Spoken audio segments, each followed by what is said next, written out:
Dear Mr. Presidents, Your Excellencies, dear ladies and gentlemen, it is a great honor for me to be able to participate in this prestigious conference and to share my view of this topic called New Europe. I would like to speak about it from slightly different point of view and maybe using words that is different from the mainstream that has been present at this conference so far. The expression New Europe creates an impression that we expect different Europe. Europe that will be changed and qualitatively different from Europe of the past, which was well-known, traditional, time-proven Europe in which we lived and are still living. And since our world has been taken over by progressiveness, it is somehow automatic that we expect the new Europe will be better than the old one. And I am not sure that these expectations are justified. For a long time, the current Europe has been a region that loses and stagnates. It is losing its position in global politics and economics. It is losing its self-confidence, courage, belief in future despite abundance and decades of peaceful development. It has been living on credit of future generations for a long time.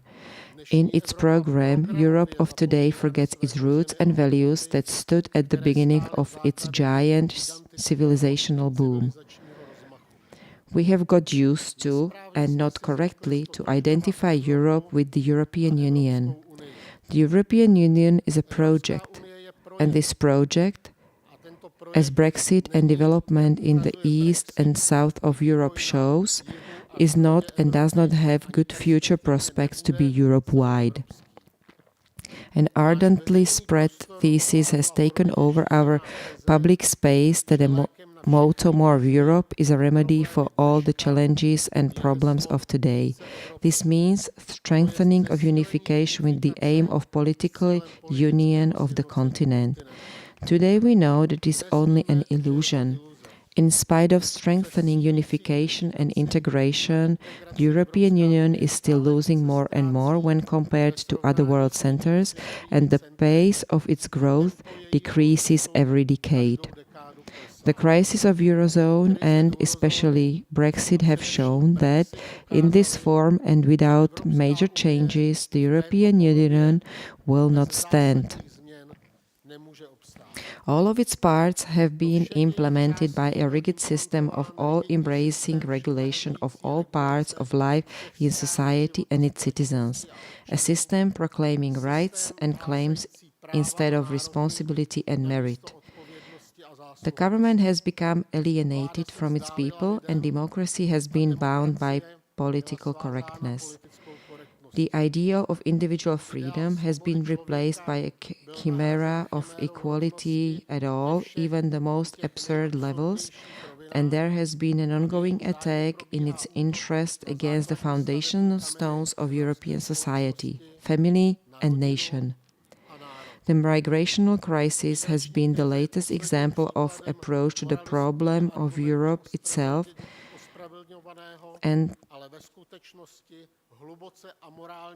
to the situation in Asian and African countries that is through being excused by moralistic agreements, in fact deeply immoral. I do not only mean the share of certain European countries in collapse, conflicts and tragedies in developing countries, but also the officially proclaimed illusions regarding the possibility of solving demographic and economic problems of European countries at the expense of Asian and African countries by importing immigrants. And I am by no means speaking about the emerging social engineering ideas of transforming the existing European nations into an artificial society of the various through mass immigration, thus achieving the still missing European demos on a political nation.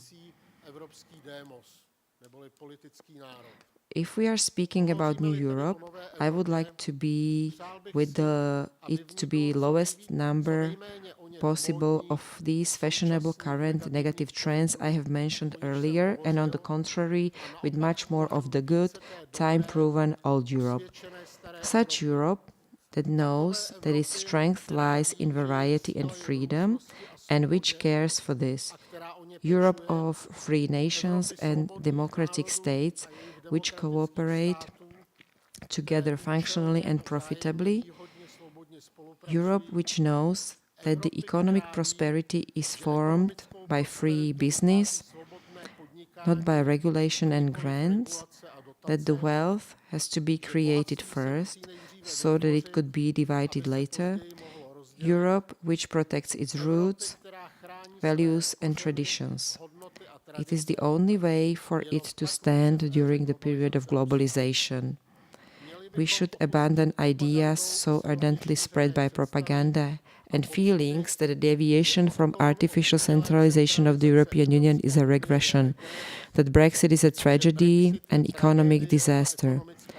This would only be able to occur if the effort to punish those who do not agree with the previous orientation of the European Union and to ruin everything positive that the previous development has brought was victorious.